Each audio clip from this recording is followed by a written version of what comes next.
This episode is sponsored by BetterHelp.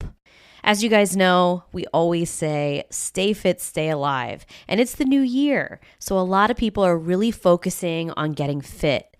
But that doesn't just mean physically fit. It means mentally, emotionally, and spiritually fit as well. I can tell you from personal experience that working with a therapist has helped me become so much more emotionally and spiritually fit in that I've learned how to set boundaries for myself. I've learned how to cope with stresses and anxieties and just deal with a lot of the things in life that really bog us down.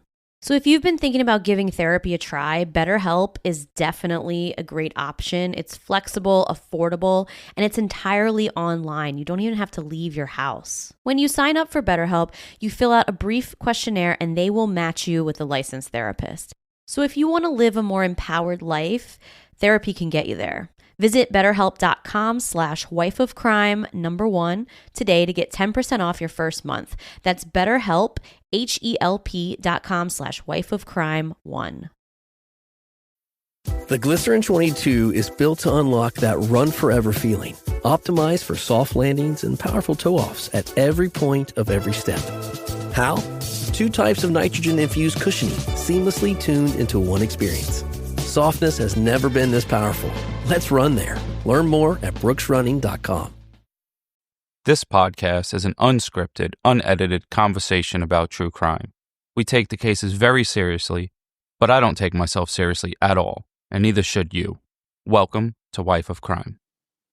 On this episode of Start Spreading the News, we talk about Onijah Robinson, the woman that made Pakistan go viral, the crazy amount of airplane crashes that keep happening, the asteroid heading our way in 2032, the so-called new evidence in the Jack the Ripper case, and crazy updates in the case of Ellen Greenberg and Asha Degree.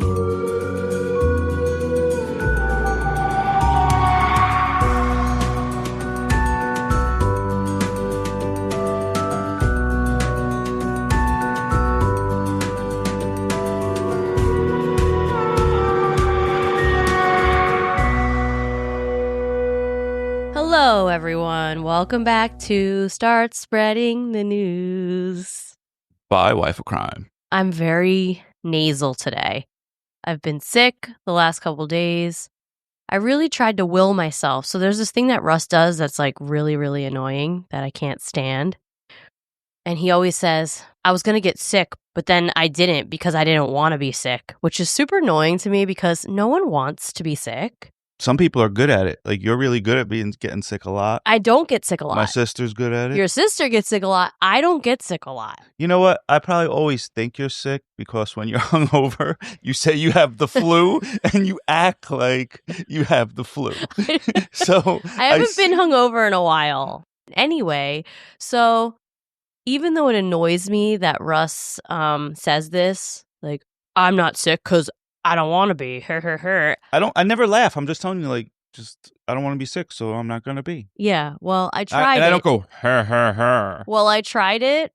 It didn't work, obviously, because the whole time now I'm going to have to go through this whole episode, and I'm going to have to delete all of my sniffles and sneezes and coughs. So that'll be a fun edit. Well, this whole episode, you're so nasally, you're going to sound like Steve Urkel. You're like, can I do that? That's kind of how you sound.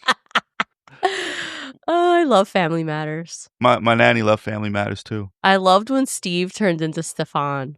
That shit annoyed me so much. Really? Why? Because it's obviously him. There was no disguise. He just pulled his pants down and took his glasses off, because his pants was high. Uh-huh. It's like Superman. He takes off the glasses and he puts glasses on. Now no one recognizes him. I hate those things. Yo, did you hear about Carl Winslow? Mm-mm. They say that someone walked in on Diddy having sex with him. No. I swear you haven't seen it. That's like one of the rumors. No. Yeah. Carl Winslow. Yes. What's his name in real life? I don't know. I'll always just know him as Carl Winslow. Nobody knows his name. But we know that they're saying Diddy got I don't him. believe that. You believe everything else? I mean, I gotta go. I have to like deep dive Diddy. There's a girl, the girl who hosts Big Mad True Crime, Heather Ashley, I think her name is. She just did like a 10-part Diddy series where she like deep dived everything that Diddy did.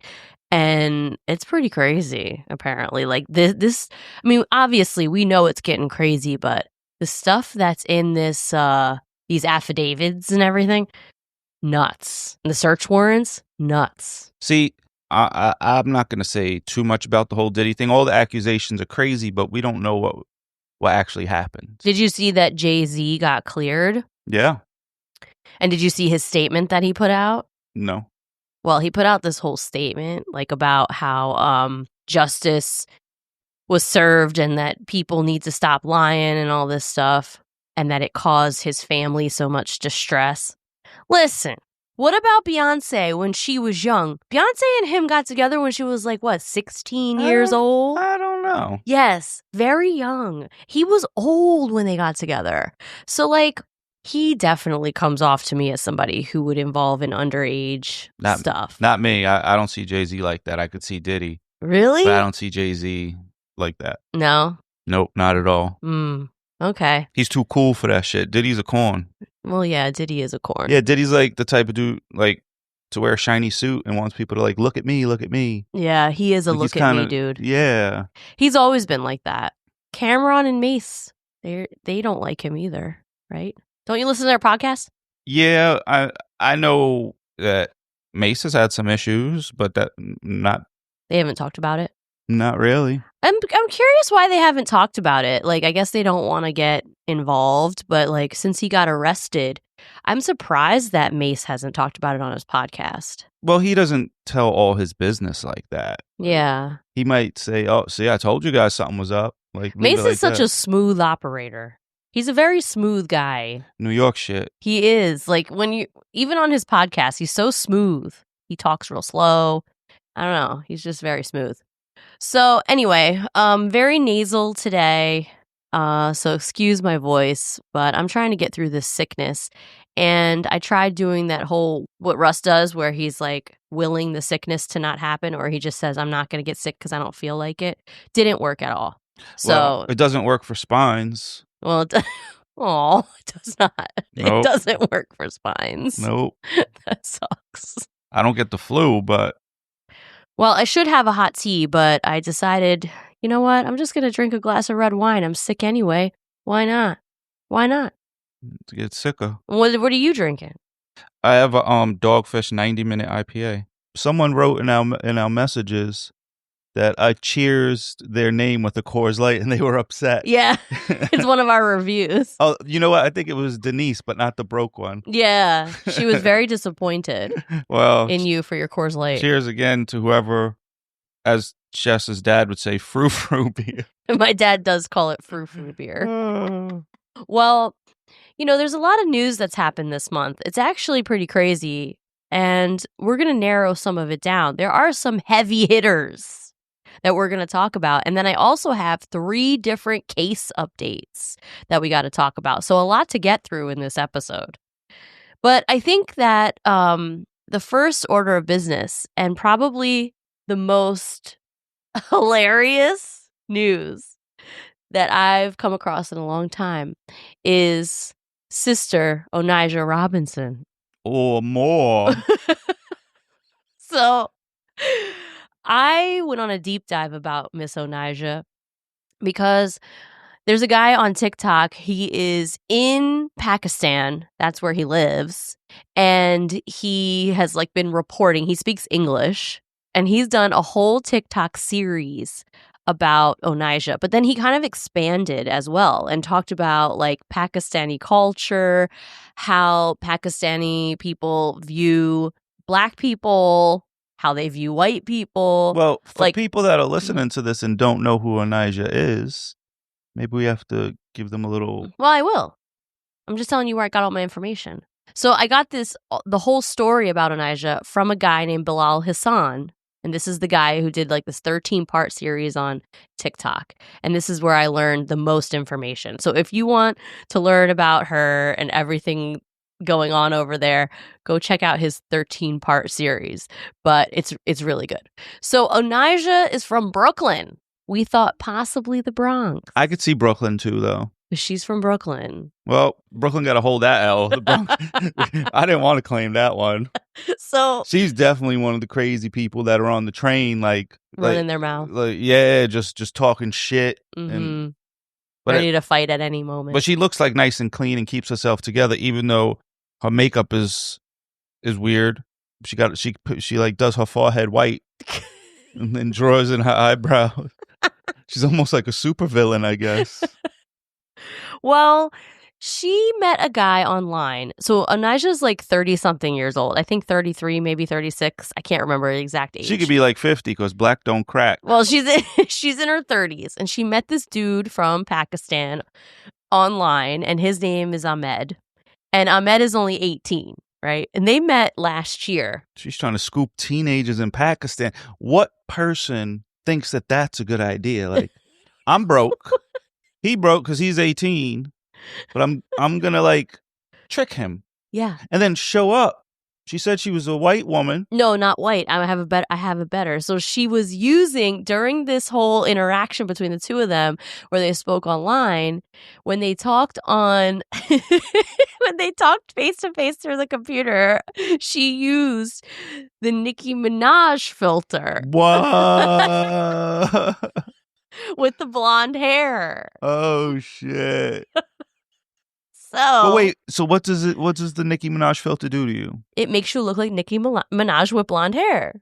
I gotta try it. Yeah, you gotta try it. You should have that on your phone ready for this episode. Oh, I don't have it ready. I gotta look it up. All right. So she ended up using the Nicki Minaj filter to catfish him. She's been over there since October. Okay. Wow. So we all thought she just popped up. No, homegirl's been there since October. And how are they like giving her press conferences? I'm gonna get Who's there. in charge? Wait, I'm gonna get there. So she shows up in October to Karachi, Pakistan. And Karachi is one of the biggest cities in Pakistan. There's actually like around 18 million people that live there. It's huge. And the thing about Karachi is it's kind of like a New York or LA. All right. There's a lot of people from the movie business there. A lot of their celebrities live there. There's a lot of like rich people that live there in Pakistan. But then it's also like a big city. So there's also a lot of poor people that are there. So Ahmed is from the hood. Okay, so she comes over to Karachi, to this neighborhood that's like in the hood, and she meets his family, and his mother is not happy about this. All right, but Ahmed seems like he seems like things are going. He was okay. still with it. Like he was still with it, even though. See, because that's when you're 18, your hormones are raging. He's probably like, fuck it, I'd beat. No, he wanted a green card. Oh. He wanted a green card, so they get married, right? They get married, but they actually got married online prior to her coming to Pakistan. They got married on this website. And she's trying to live there. So she came over there to be with him, and then her plan was they were going to move to Dubai, and she was going to start a clothing business. They were going to have a baby, and then they were going to come. A makeup business. No, clothing business, and then they were going to come back to New York, and then they were going to fly between Dubai and New York. That was her. This is her plan. Okay, and she has no idea how she's going to afford that. Yeah, do any of it. No. This is just all what's made up in her head because she is crazy. Yeah. So she gets over there. She meets the family. The mother is like, absolutely not.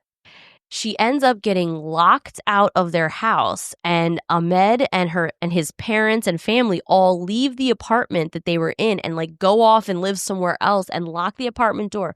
So they're running from her like she's Michael Myers. Yeah, they're literally running from her. So then Onijah starts sleeping in the parking lot of the apartment complex that Ahmed lived in, and all the neighbors in this apartment complex is like, this lady's sleeping here, like right in front of our apartment. She's literally a crazy person from the subway. She is so. Like I wonder if she would like clean her shoe by licking the bottom of it. Oh yeah, like that guy. Like we put a video on YouTube about that guy. Yeah. That's right. So all these people they're like pissed at this lady who is just like sleeping in the parking lot of their apartment complex. So then the media starts coming out and getting involved. And that's when everything starts to blow up. That's when she got famous, and she's like, this is my team. Like, well, at first, she was really rude to everybody. yeah. And she just kept talking about how she wanted her husband, but her husband was hiding from her. Okay. So she was super rude to everybody. And I'm just picturing like her coming through the door, like, here's Johnny. Right. like she ain't leaving. She was treating everyone like garbage, talking to everyone like garbage. But this is the thing about this whole entire situation has really shown the world that Pakistani people are the most sweet, generous, hospitable people on the planet. That's crazy. You know why? Because when I saw her on TV, I was thinking, damn, they're gonna chop her head off. She better chill. She's out there in the Middle East. But I didn't know in Pakistan they were like super hospitable and so nice. And they see her as this woman who has mental health issues, who's struggling. And the guy that I watched all his videos, you know, he lives in that city, and he was talking about, you know, in Pakistani culture, being a good host is like number one on their list of like attributes. Like it's you can't be a bad host. If someone comes to your house and they're hungry and they need a place to sleep, you take care of them. or more. So this humanitarian named Chipa, right? He comes and he's like, I'm going to take care of this lady, because this is when now the media is involved and they're loving her because maybe Chipa was trying to start a TikTok for himself. No, Chipa was trying to marry her now because he wants a green card. Side D. So what a prize she is out there. It became like the Bachelorette. So then all these dudes, old men, one guy was blind. They're coming out the woodwork trying to marry Onijah. You would think they were all blind if they were going. She has a whole line of eligible bachelors ready to go. With her forehead painted bright white. She was the most eligible bachelorette in Pakistan. So now the media loves her because just her opening her mouth gives them content. She's funny. She's a crazy New York person, like one of them on the subway. I'm telling you. So every time she opens her mouth, they get content. Their Instagrams are blowing up. So for them, they love her. The humanitarian guy, Chipa, he loves her too, and he took really good care of her. He ended up taking her to a mental hospital to try to get treatment. And they did keep her for a little while, and she got medicated, and she actually started being a little nicer after that. Then they released her, and he sets her up with like a guest house to stay in and everything. Then some of the police officers from like the city were her personal guards. Like they were guarding her. I saw that. And they started threading her eyebrows, doing her hair. And she was making crazy demands. Like she was being so she demanding. said, I'm not talking unless y'all giving me land. Yeah. And like $2,000 or more a week. So, right. So, you know, this goes on for a few days. And the one that I like now is when Jess is at work and she asks me questions that are like, I don't really feel like, I just don't feel like answering. I just write back, it's private. Yeah, because the media was asking Onijah all these questions and she kept saying, it's private. Yep, so that's what I tell Jess. She'd be like, oh, what about, did you do this? It's private. It's really not a joke, guys. It's so annoying. The other day I was at work and I asked him like 3 different questions and he responded with, it's private every time. It was so annoying. It was private. I didn't want to talk about it. It's not for everybody. It's only me. It was private. So. But the way she said it was funny that she was like, it's private. Yeah. But yes. Yeah, that's what she said. Okay, so Onijah gets treated like a queen. They're all calling her sister. You know, they call her Sister Onijah, sister-in-law Onijah. Some to the law. She said, respect to the law. Respect to the law. Respect to the law. That's what she kept saying. Yeah, I thought she was saying respect to la la. Like she just didn't know what she was saying. And then she says respect to halal. Halal, yeah. Like the halal cart. So Onijah gets treated so nice by these people. And finally she says, okay, I'm going to return home. Like online on social media, she makes a video and says that she's going to be at 11:11 on Saturday. And 1111 is a club in New York. And she was going there and she was going to have a whole event. She was going to host? Yes. Wow, she's starting to get paid for appearances at that point. She was getting paid for this appearance at 1111 Club in New York. Wow. So the club announced on like Sunday or Monday that she never showed up. Turns out, so she flew out of Pakistan and then she flew into Dubai. Yep. And then she was supposed to get on a plane in Dubai and come back to New York. But after she boarded the plane, 2 undercover officers who were dressed like flight attendants came on the plane and took her off. Why did they have to act like it was a fucking Mission Impossible move for Onijah? Like, they had to put on the disguises and shit. Like, but maybe they think she's an American spy. Imagine that's the best we got. I mean, it wouldn't surprise me, honestly. Everyone has been like, where's Onijah? Where's Onijah? So I feel like we're playing Where in the World is Carmen Sandiego? It does feel like that. Where in the world is Onijah Robinson? There you go. So now the latest report is they think she's being detained in Dubai, not charged yet. She hasn't been charged with crimes yet. She's smoking cigarettes in public. You're not even allowed to smoke cigarettes in public. Mm-hmm. She threatened to burn someone with her cigarette. And you're smoking it. That there is enough. They don't play in Dubai. They don't. And that's the one where she said dead ass. Yeah, she's cursing. She's like, I'll burn you, dead ass. I'll dead ass burn you, yeah. And they don't even, like, they just don't like on this. That's why their streets are super clean. And they don't like public disturbances. And there's multiple videos of her being really loud at a bus stop. She, like, yelled at a bus driver. All of this in Dubai. It's just not okay. You can't go over there and act a fool. You don't know how people are going to treat you. You don't got rights over there like you got over here or wherever you went and got lucky that they didn't kidnap you. America can't come to Dubai and extradite her out of Dubai and bring her back to America. You know what's crazy? What if Trump gets her out? She's in the White House next. She's like our Forrest Gump at this point. Forrest Gump. I gotta pay. Yo, you can see her in there in the White House. Yeah, I gotta fix this. She was talking about how this is like she trash. was talking about how trash the White House is. Because she was saying like how she had to revamp the bus service in Pakistan or something. Public transportation's trash. So Sister Onijah is currently being detained in Dubai. No one's heard from her. No one's seen her. There are rumors that have you seen her? There are rumors that she is facing up to 5 years in jail. She messed. Yo, this is what you call is fuck around and find out. It's true. You can't act like this. Yup. She's lucky. She ain't wake up dead.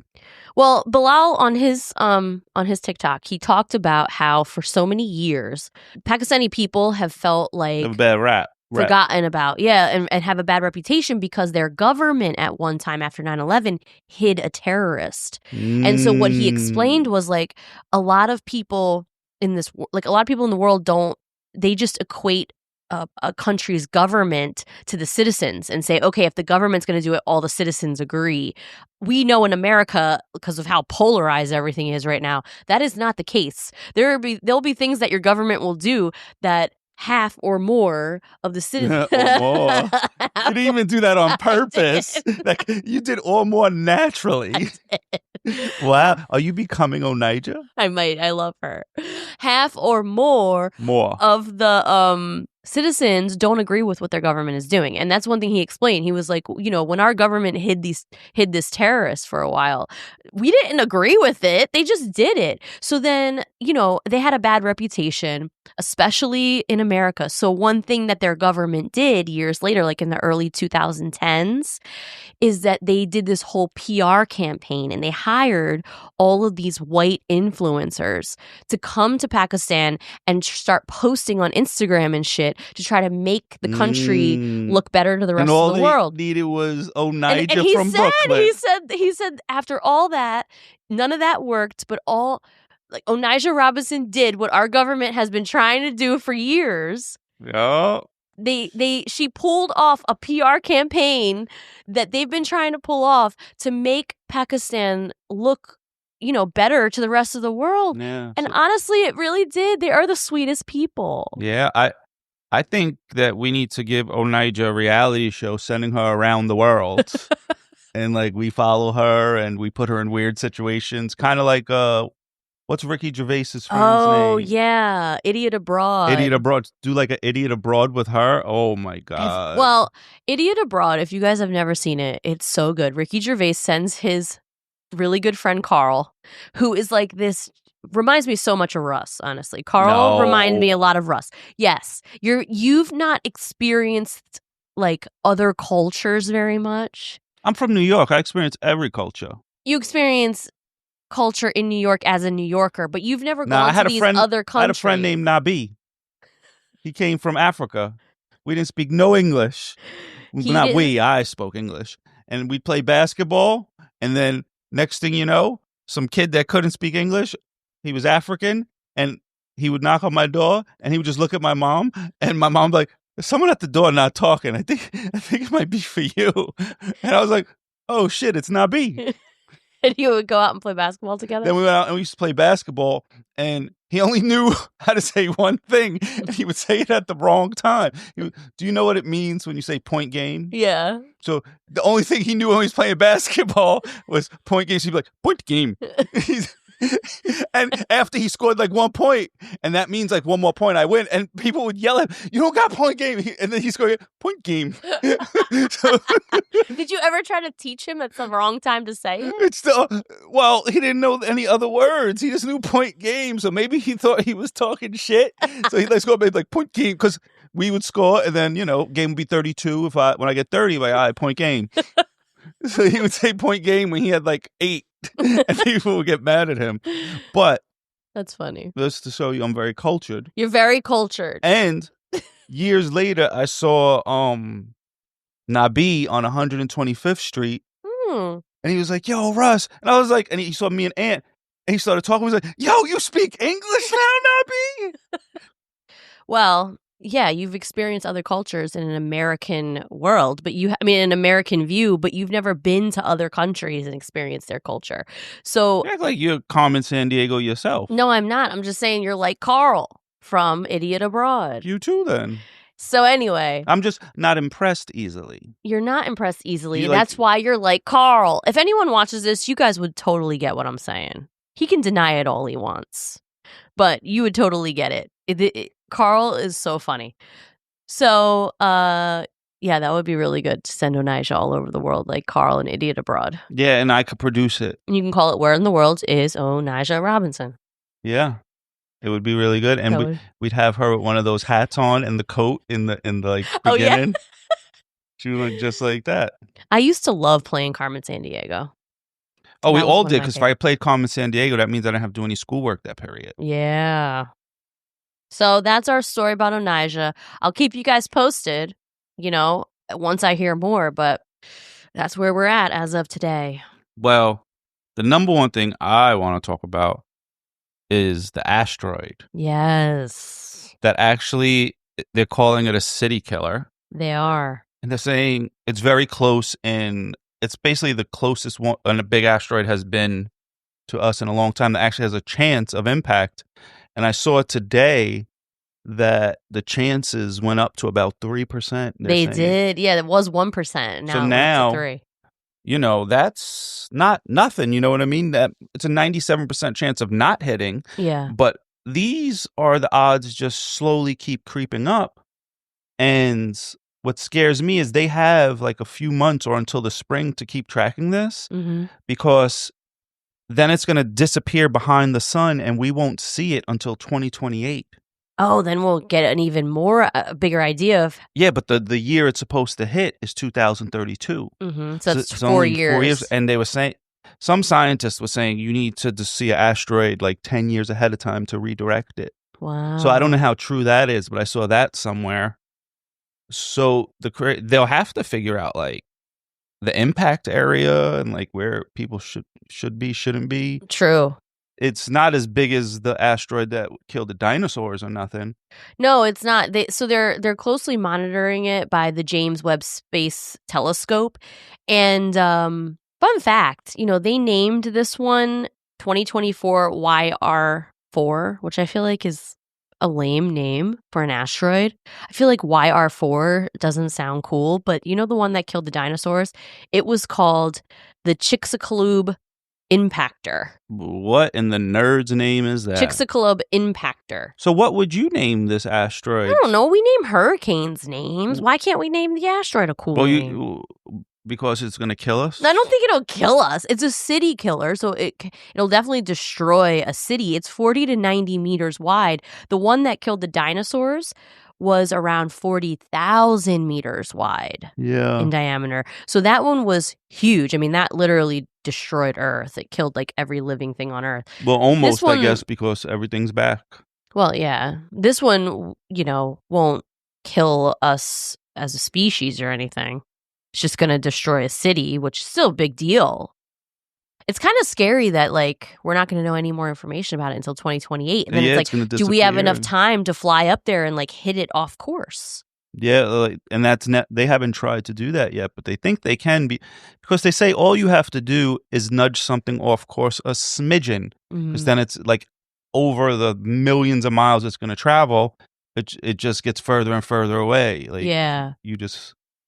But, hey, maybe Elon can go do something. He's SpaceX. Yeah, with SpaceX, maybe. Do you know where the crater is? Where the crater is of the asteroid that hit Earth and killed all the dinosaurs 66 million years ago? I did, but I forgot. It is off of the Yucatan Peninsula in the Gulf of Mexico, a.k.a. Gulf of America. I don't know. Are we calling it that now? Gulf of Mexico. Why don't we just call it the Gulf? The Gulf. Everybody chill out. Go swimming in it. Relax. Yeah. But I don't really swim in the water because, especially you saw this week, the dude that got swallowed by a whale. Yes, a guy got swallowed by a whale, and then he spit him out. I was telling Jess, I was like, it's probably like, the whale didn't realize it, and you have like a fly of a fly in your mouth, and, and you're like, the whale's probably like, what was that? I know. You know what I mean? Like, he was probably just rinsing out his mouth to some shit. I know, you have an intense fear of the water, and now you're definitely not going in. I was the kid that got nervous in the pool when I was a kid alone because I still thought of Jaws in a pool. Really? Yes. I can't believe that guy got like literally eaten by a whale and then spit out. He should have said his name was Jonah, and then he could have did a world tour at all the churches and got paid. Maybe he could have gotten paid. Yeah, you got to capitalize, bro. I saw an interview with him. He said that he saw a white flash of light and he felt all this slimy stuff around him, and he didn't realize he was swallowed yet. And then it like before he even could think about it, he was spit back out. And then he realized, oh my God, this whale just swallowed me. That's wild. Well, good thing he didn't he just had him in his mouth. Yeah, he didn't like fully swallow down this whole conversation. I couldn't. I was trying to ignore it. So asteroids come in 2032. The asteroid's name is YR4. And I guess we'll see what happens. We're going to see. Hopefully, people are smart enough to keep us safe. I wonder, it might just hit somewhere in the Pacific or something. Well, I don't know what kind of waves that would create. It could create like a tsunami. Yeah. I don't know. I'm not a scientist. I'm only in charge of the DNA shop. DNA shop. Yo, someone sent me a picture. Someone opened up like a DNA store. They beat me. They did? Yeah, someone tried to beat me to it. Where? Someone sent it to me on Instagram. Where's this? I mean, what does the store do? Do they have the things that you want to have in your DNA shop? No, they got no swag. Oh, okay. It's like the bum version. It's like the DNA shop from Wish. Yeah, that joint's straight from Wish and Temu and Alibaba. But I have been ordering some stuff from Temu. You have. You've been on a Temu kick lately. Well, it's for the dog toys because they shred them instantly. So I don't want to spend like $10 on one. Just give me like 30 of them for like $12. It's true. Lucy is a toy destroyer. There's no toys that survive in this house, so you might as well buy the cheapest ones. Speaking of not surviving, how about all these plane crashes? Oh God, I know. That's really scary. There was another one like a day ago, the one in Canada that flipped. That flipped upside down, yeah. And about an hour ago, there was another one. What? 2 planes collide in Arizona airport, but they were small planes, but they collided into each other, and 2 people dead. Oh my God. What They might is have been going like single-person on? airplanes, but like Still. it's just Is it a problem with air traffic control? I truly don't know what's going on. Is it an air traffic control issue? I think the issue is that we can't fly. So like just think about what's actually happening. This big chunk of metal's flying through the air.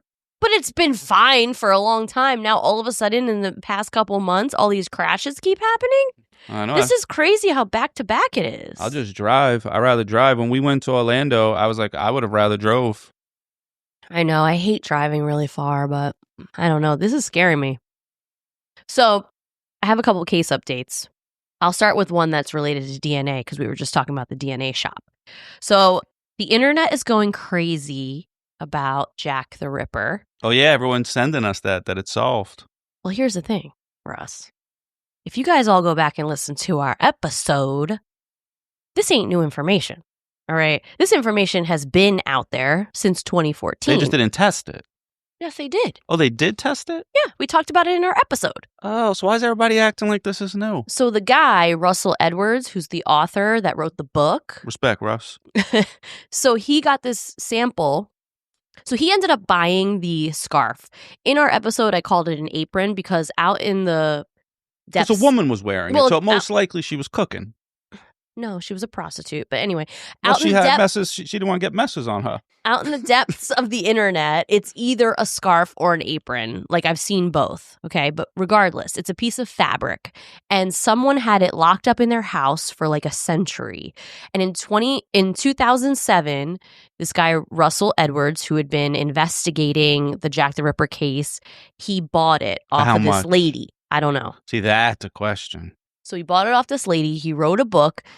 He independently hired scientists and sent it off to a crime lab and like had it DNA tested. He waited a really long time. It wasn't even 24-hour turnaround. No, he waited a long time. So then he got the results, and in 2014, he wrote this book about naming the killer, and it was Aaron Kolmaninski. Kolmaninski. Yes, and he was a barber who was also crazy, and they compared the DNA from the sample.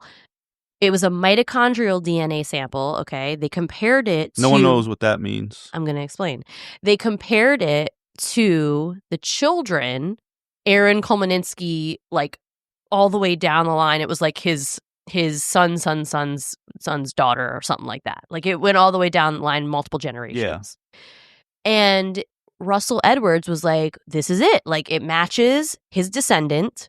This is it. Yeah. However... other scientists, like I talk about in our episode from 2021. We've been on this. Yeah, we've been on this. We've been outside. We outside. We've been on this. That's why when everyone's sending me all this stuff, I was like, wait, is this new information? I'm reading all the articles. We ain't new to this. We're true to this. Yo, we've been talking about this for years. Okay. So in our episode, I told you. We talk about it every night before we go to sleep. We do. Every night.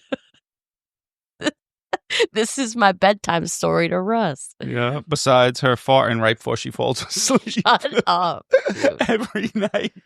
Anyway. It's a long, drawn out No, one, it's too. not. Anyway. It's kind of like she's been holding it in all day. It's only funny because she's embarrassed of it. No, Russ. It's not true. She's like, why do you talk about this on the pod? No one wants to hear it. No one does. I want to finish my thing. So... I spoke about it in the episode that other scientists came out and they criticized this author because they said, you can't just claim that this is the actual Jack the Ripper because you need to get this submitted and get it peer reviewed by other scientists. Like, it has to go through a long process like, I got of being my guy. Validated. Like, I got my guy. I did mine. Because the thing is, the sample, when it's a mitochondrial DNA sample, it doesn't show all of the aspects of the DNA chain. And it's kind of like, I don't know how to say it. Like less of a chance of, like, it has more of a chance of being wrong than a right. It can be right, but it's just not like foolproof. Okay. Okay. So they're saying that this sample could actually match a number of people who were living in England at the time. It's not 100%. But this guy was already a suspect, and Exactly. so it's more likely that it was him. It's more likely because he was already a suspect. So now, fast forward to the other day, homeboy Russell Edwards gets on an Australian TV show, like in Good Morning America, but over there. I don't know what it's called, Today Australia or something. And he's promoting his new book, where he again is saying the same thing he said back in 2014. I got this tested, this DNA. I've spoken to family members of the victims. Like, it was like their great-great-great-grandmother. They want this case closed. I want this case closed. We also want to stop referring to him as Jack the Ripper because it makes him sounds cool.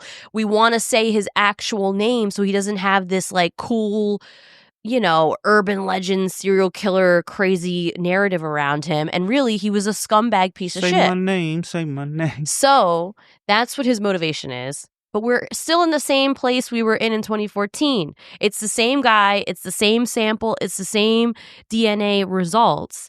It's him just petitioning to try to finally have the case closed. So he's hoping to take this to court. But this is just the power of social media. This happened back in 2014. We spoke about it in 2021. You and I talked all about this. It's on social media now, and social media is so crazy that information spreads so fast that all these news outlets are reporting it as if it's new information. You wasn't with me shooting in the gym. Exactly. At that time, I think we had like 300 reviews. Now, look at us. I think we had a Patreon at that time. But still, we were still new to the podcasting world. I still feel new. We don't really know what we're doing. We have no idea what we're doing. No one knows. We don't even know what these knobs do on this Focusrite. I have no idea what those knobs do. I think this will make it better. I only know the volume knob on my we don't know nothing. Focusrite we got a laptop adapter. And 2 mics. I barely know how to even work my GarageBand app. So that's what's going on with Jack the Ripper, The last everybody. laptop wasn't updated for like 4 or 5 years. It's not a lie. And then I updated for her, and she thought I messed it up. She's like, because it looked different. It made it annoying, because I got used to the old way, and then it got updated, and I didn't like You're like an old updates. man. You don't change. I don't like change very much. So that's what's going on with Jack the Ripper, everybody. Moral of the story is we've been on this. Yeah, and I ain't mad at that guy for he's like, I did a DNA test. I don't care if you guys want to verify it. I verified it the way I could. Kick rocks. No, I'm not mad at him either. Although he has a little controversy around him also because there's another case that he got super highly involved in. And it's a really famous case in England. It's called the Moors murders. And it's about a husband and wife who murdered a bunch of children. And back in the day, I don't remember when it was, he claimed to have found the skull of one of the kids, and the lie detector determined that was a lie. So he's an ambulance chaser. So people discredit him a lot. Hey, but he's trying to make money. He's getting all this notoriety. We even spoke about it now. Yeah. So I respect his hustle. He's doing it. I mean, listen, if he went through all this work and spent the money, invested the money to get this thing tested, and it came back with a probability of this is the guy. I mean, this guy was... most likely it is. This was the number one suspect at the time, this guy. If I was him, I'd be like, get off my dick. So he just really wants it closed. And I think deep down, first of all, he's not doing this out of the goodness of his heart. He wants to be the guy that closes it. Come on. Yep. And then he could get a show or something. Yeah. All right.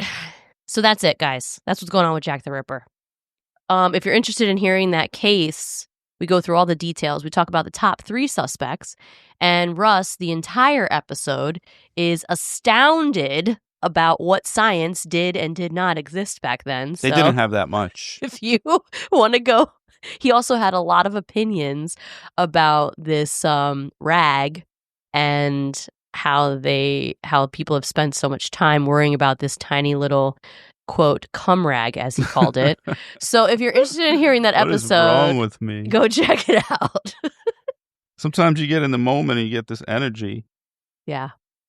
So another case update that I have, I made a TikTok about it, but not everybody is on social media. You don't stop. And we're going to talk really quick about Ellen Greenberg.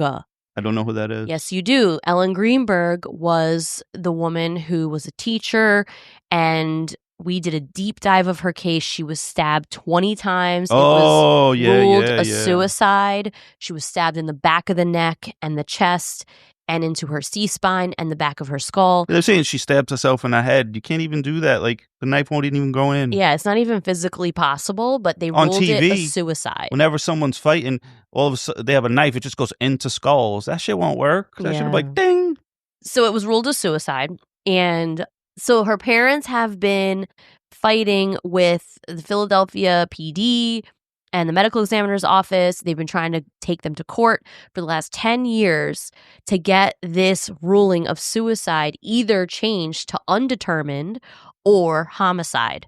And if you remember, originally it was a homicide. Then the medical examiner, Dr. Osborne, had a secret meeting with Philadelphia PD officials and then changed it to suicide. Well, a couple weeks ago, her parents were allowed to take Philadelphia officials to trial for emotional distress. A judge said that their case would be allowed to go through to trial.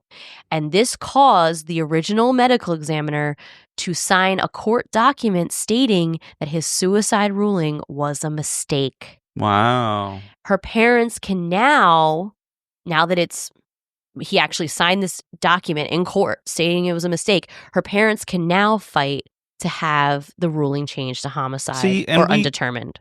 We all knew that it wasn't suicide. It was impossible. I know. She stabbed herself, what was it? 20 times. 20 times in the head and all that. You can't do that. It's crazy. So, very good news for her parents and for her case. And, hopefully they can get a little farther along. They've been fighting for so long. Justice for Ellen. I really hope that this finally gets turned and they can look into the fiance, because that's who we think might have done it. I don't remember the people that... I'm not surprised. But I hope it's solved and someone's punished for the bad deeds. I hope so too. All right, so third case update. Are you ready for this? Asha Degree. So on September 25th, we released our episode on the case of Asha Degree. 9-year-old girl walked out in the middle of the night, disappeared. No one's ever seen her again, okay?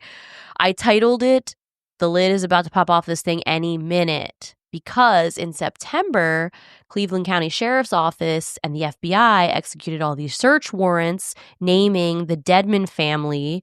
And in the search, they obtained computers and 2 cars and cell phones, okay? If you want to hear the whole case with all the updates, go check out our episode from September, because I go through the entire case, but then I go through all the updates and everything up until that point in September and what was going on. So, Asha Degree Reddit forum that I'm in, it's been buzzing the last couple days. And the reason is because yesterday morning, WBTV, which is a local news station. What date is yesterday morning?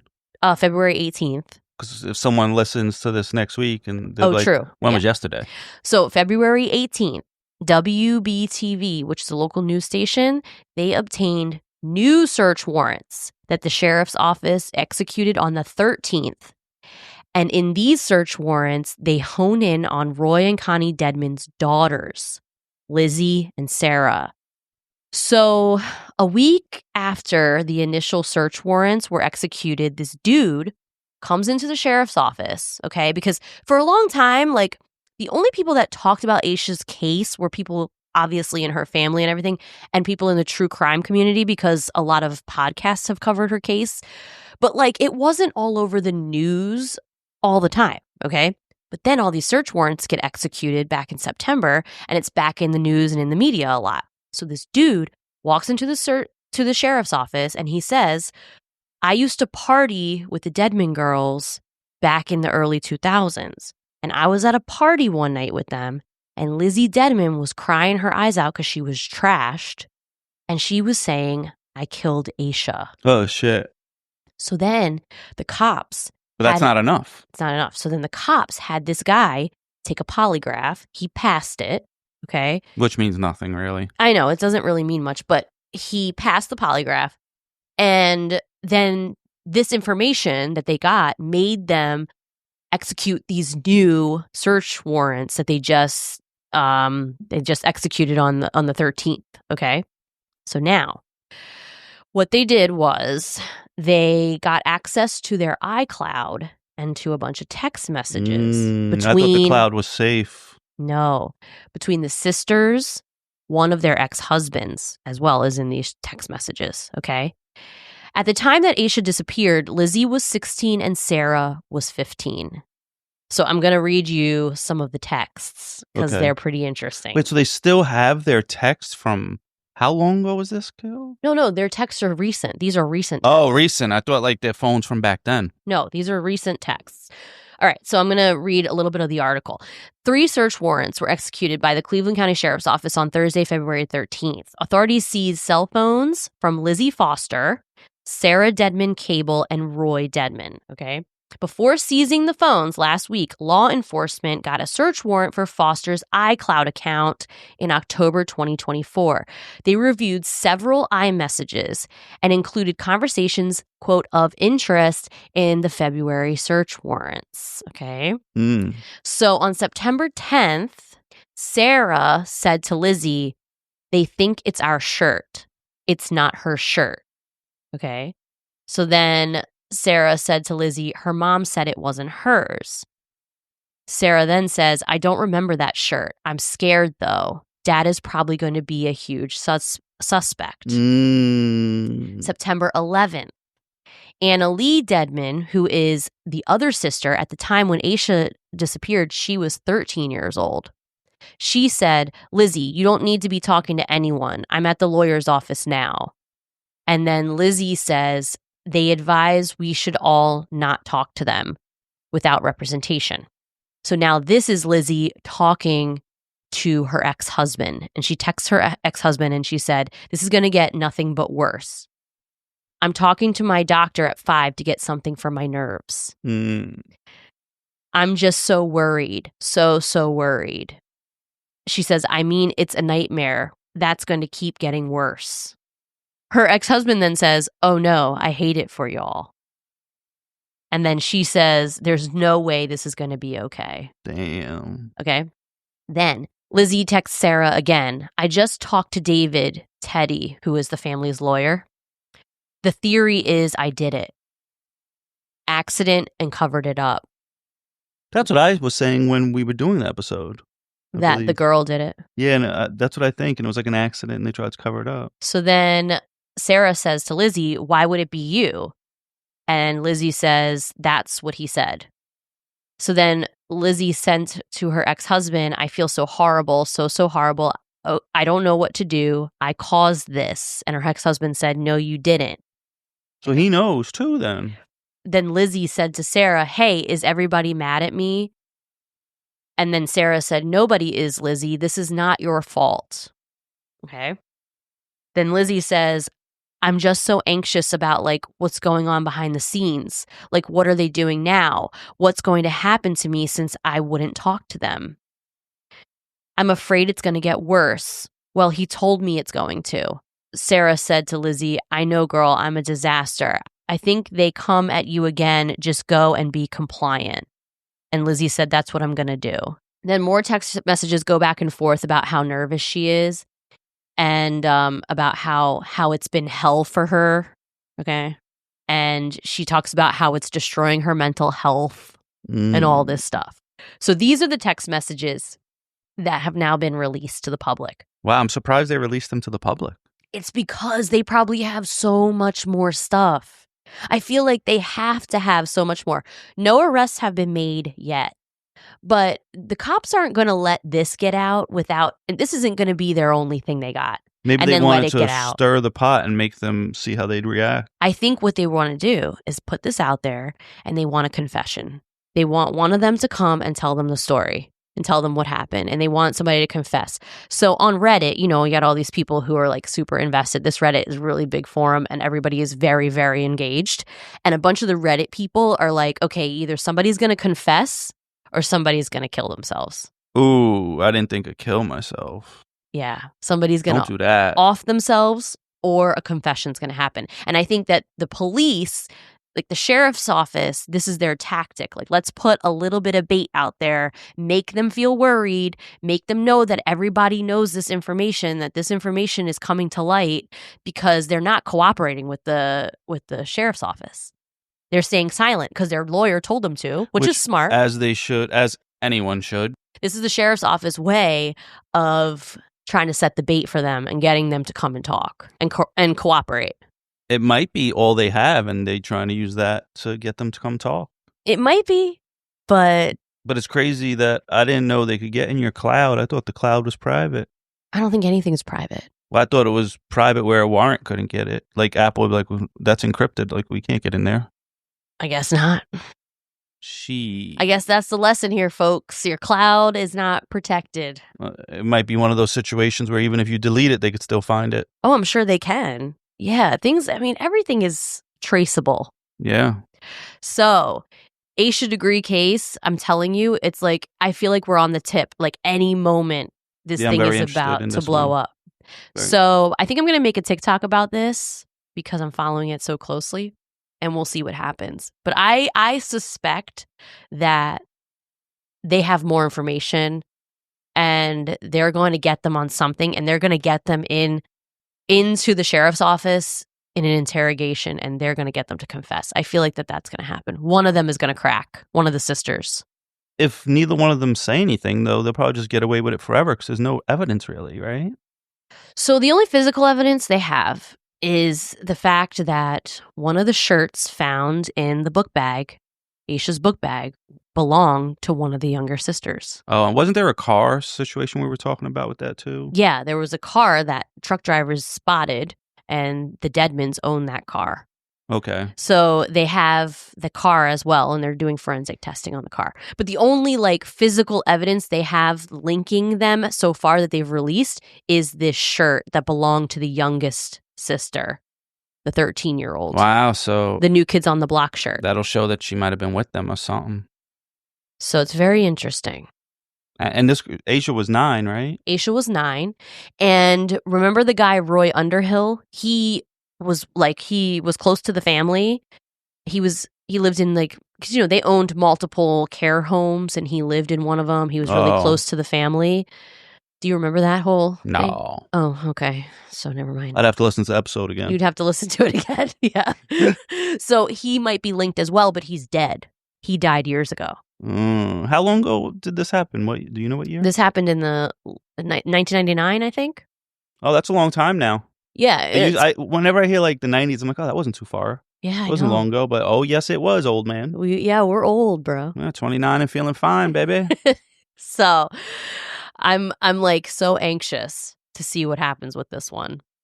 And those are my 3 case updates. Good job. So I'm going to keep you guys posted. We'll stay on top of all of it. And as soon as I hear anything, I'll let you know. We gotta keep the case updates coming. Yeah, I loved case updates. But there's not always updates. A lot of them just stay stagnant forever, or they were solved. Right? Yeah, there aren't always case updates. But whenever there are cases that I can get an update on, I love doing case updates because I love closure. It gives a full circle vibe. All right, everyone. Well, we spread some news. And I'm leaving today. We talked about where in the world is Onijah Robinson. Yeah, we got to find her. Yeah, we'll keep you posted on her, too. I don't know. Maybe they could just keep her over there. She's from Pakistan, she said. I could see her in New York now getting crazy now. She thinks she's famous. Oh, yeah, she's so famous. So this guy that I followed, he said that in Pakistan, it's nothing but memes now. She's the meme queen. Yeah. It's all memes about her. They came out with an Onijah potato chip. Oh, that's right. They did. I wonder if it was white with a black line on it, like her eyebrow. I don't know. But they came out with Onijah Robinson potato chips. So funny. Oh, it's so funny. All right, well, have a wonderful week, everybody. We'll check you next week for a regular episode. Hell yeah. Talk to you soon. Bye. Peace.